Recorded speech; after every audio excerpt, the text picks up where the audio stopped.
Hello friends, welcome back to my channel. अगर आपने इस सीरीज़ के पिछले पार्ट्स नहीं देखे हैं तो पहले प्लीज़ आप देख लीजिएगा, और मेरे चैनल पे नए हैं तो सब्सक्राइब ज़रूर कर लीजिएगा।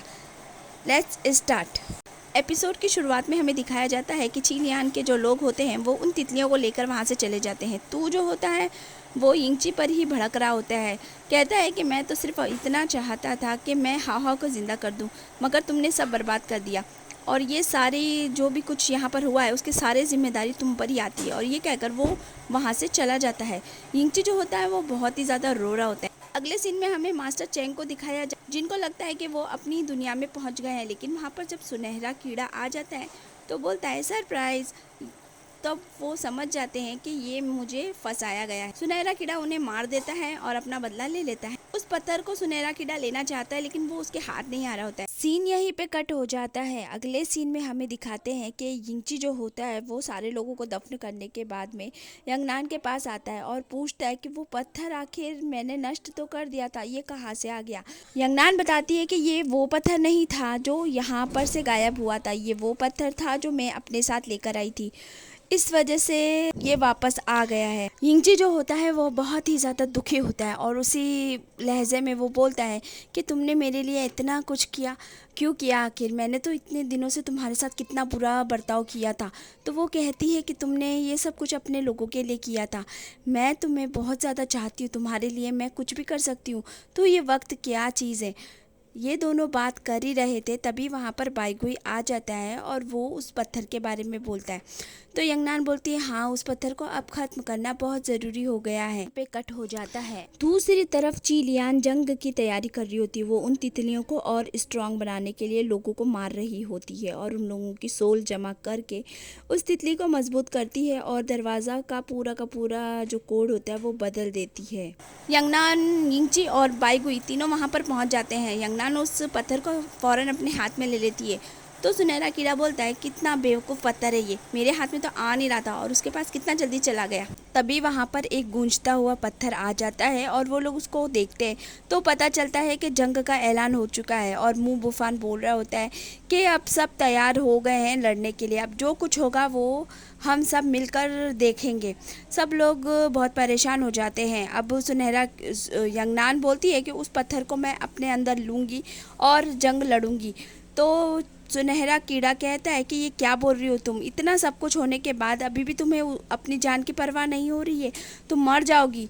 तो वो बाइगुई से बोलता है कि तुम क्यों नहीं मनाते इसको। बाइगुई भी उसका साथ दे देता है। तो वो यिंगची के पास जाता है, कहता है तुम तो प्यार करते हो ना इससे, तो इसे रोको ऐसा करने से। यिंगची को पकड़कर वो उसके पास में ले आता है। तो यिंगची बोलता है कि जब मुझे अपना फ़र्ज़ निभाना था तो तुमने मुझे नहीं रोका था, आज मैं तुमको नहीं रोकूंगा। ये सुनने के बाद सुनहरा कीड़ा बहुत चिढ़ जाता है और कहता है तुम लोग तो सब अपनी अपनी मन की ही करते रहते हो, मेरी तो कोई सुनता ही नहीं। और ये कहकर वो वहाँ से चला जाता है। ये लोग उसे रोकना चाहते हैं लेकिन वो रुकता ही नहीं है। अब यिंगची बोलता है कि कल क्या होगा नहीं पता, लेकिन आज मैं कुछ करना चाहता हूँ। और यंगनान का हाथ पकड़कर कहता है कि अब मैं जो करने वाला हूँ मेरी ज़िंदगी का सबसे खूबसूरत लम्हा होने वाला है। वो अपने जेब से चाबी निकाल कर उसके सामने घुटनों के बल बैठ जाता है और कहता है कि यंगनान, ये हमारी सराय की चाबी है।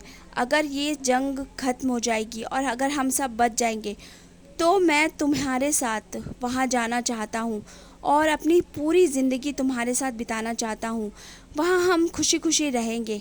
सब कुछ ख़त्म होने के बाद हम वहीं बस जाएंगे और लौटकर कभी भी यहाँ नहीं आएंगे। तो क्या तुम मुझसे शादी करोगी? और यंगनान भी खुशी खुशी उसको एक्सेप्ट कर लेती है और दोनों खुश हो जाते हैं। अगले दिन यंगनान जो होती है वो दुल्हन के लिबास में बहुत ही ज़्यादा सुंदर लग रही होती है। तभी वहाँ पर बाइगुई आ जाता है तो वो उसको कहती है कि मैं अजीब तो नहीं लग रही हूँ ना। तो वो कहता है नहीं, तुम बहुत, शादी के जोड़े में तुम बहुत ही ज़्यादा सुंदर लग रही हो। तो वो बोलती है ये मेरे सफ़ेद बाल बुरे तो नहीं लग रहे हैं ना। तो वो उसे एक कंघी देता है और कहता है ये कंघी बहुत ही ज़्यादा जड़ी बूटियों और फूलों के अर्क में डुबाई हुई है और इससे तुम्हारे बाल काले हो जाएंगे। और उसे बधाई देकर वो कहता है कि मुझे कुछ काम है इसलिए मैं तुमसे सुबह मिलूँगा।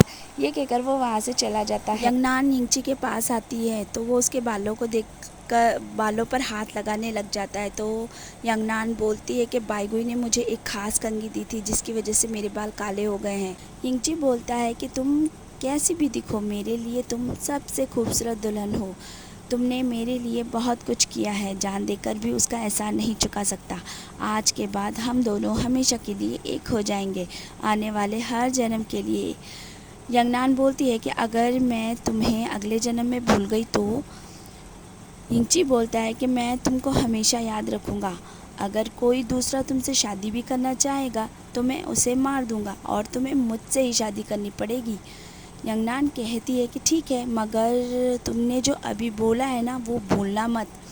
दोनों अपनी कस्में, वादे वगैरह बोलकर और शादी कर लेते हैं। दोनों साथ में बैठते हैं। यिंगची बोलता है, वक्त कितना जल्दी बीत गया, जैसे कल की ही बात थी। अभी 1 साल पहले ही तो हम लोग शुशान में थे।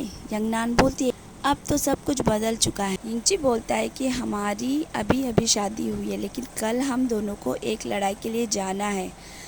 अगर कल हम बच जाते हैं तो तुम क्या करना चाहती हो? तो वो बोलती है कि मैं घूमना चाहती हूँ, बहुत मज़े करना चाहती हूँ, तंदूरी खाना चाहती हूँ, दुनिया के सभी पहाड़ घूमना चाहती हूँ और अपनी माँ से भी मिलना चाहती हूँ। पता नहीं वो कैसी होंगी। तो यिंगची बोलता है कि अगर हम कल ज़िंदा बच गए तो मैं तुम्हारी माँ से ज़रूर तुमको मिलाऊंगा। तुम जो करना चाहती हो वो करने दूंगा। अगर तुम मुझे अकेले छोड़कर भाग गई तो मैं तुमको छोड़ूंगा नहीं। यंगनान बोलती है कि मैं ऐसा नहीं करने वाली। यंगनान बोलती है कि लेकिन कहीं तुमको ऐसा तो नहीं लगता ना कि मैं बूढ़ी हो गई हूँ? यिंगची बोलता है कि ऐसा कैसे सोच सकता। वो बोलता है कि तुम ऐसा कैसे सोच सकती हो, तुम मुझसे बड़ी कैसे हो सकती हो? और फिर वो पत्थर को लेके उसके अंदर डाल देता है और दोनों यहाँ पर किस कर लेते हैं और रात इनकी यूँ बीत जाती है।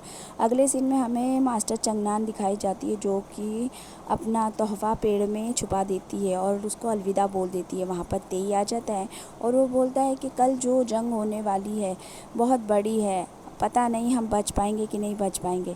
तो क्या ये सब ख़त्म होने के बाद तुम मेरे साथ रहोगी? वो उसके सर पर हाथ मारती है और मुस्कुरा कर वहाँ से चली जाती है। तो फ्रेंड्स, आज का एपिसोड यहीं पे ख़त्म होता है। अब इस सीरीज़ के सिर्फ 2 एपिसोड बचे हैं, तो प्लीज़ नेक्स्ट एपिसोड देखना मत भूलिएगा। Bye bye.